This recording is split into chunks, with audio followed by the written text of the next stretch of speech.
Stylish star Allu Arjun హీరోగా హరీష్ శంకర్ డైరెక్షన్లో వస్తున్న సినిమా దువ్వాడ జగన్నాథం. ప్రస్తుతం 2 పాటలు మినహా షూటింగ్ మొత్తం పూర్తి చేసుకుందట. జూన్ 23న సినిమా రిలీజ్ డేట్ అనౌన్స్ చేశారు కూడా. ఇక ఇది పూర్తి కాకుండానే డీజే పార్ట్ 2 కథ కూడా సిద్ధం చేశాడట హరీష్ శంకర్. అదేంటి?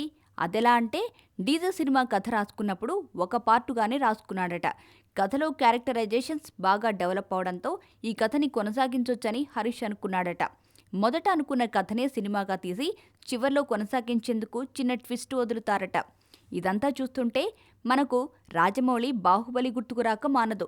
బాహుబలిలా కథ కంటిన్యూషన్గా కాకుండా డీజే పార్ట్ 1 కథ ముగించేసి మరలా పార్ట్ 2లో కొత్త కథ చెప్పాలని చూస్తున్నాడట. కాకపోతే క్యారెక్టరైజేషన్స్ అవే ఉంటాయట. కెరియర్లో మొదటిసారి బ్రాహ్మణ వేషంలో కనిపిస్తున్నాడు అల్లు అర్జున్. టీజర్కు అదిరిపోయే రెస్పాన్స్ రాగా ఆడియో మ్యూజిక్ బీట్ కూడా అదరగొట్టింది. దిల్ రాజు నిర్మిస్తున్న ఈ సినిమాకు దేవిశ్రీ ప్రసాద్ మ్యూజిక్ అందిస్తున్నాడు. పూజా హెగ్డే హీరోయిన్గా నటిస్తుండగా డీజే తప్పకుండా ఫ్యాన్స్ను అలరించడం ఖాయమని అంటున్నారు. మరి పార్ట్ 1 సూపర్ హిట్ అయితే కనుక హరీష్ అన్నట్టుగా పార్ట్ 2 కూడా ఖచ్చితంగా ఉండే అవకాశాలు కనిపిస్తున్నాయి.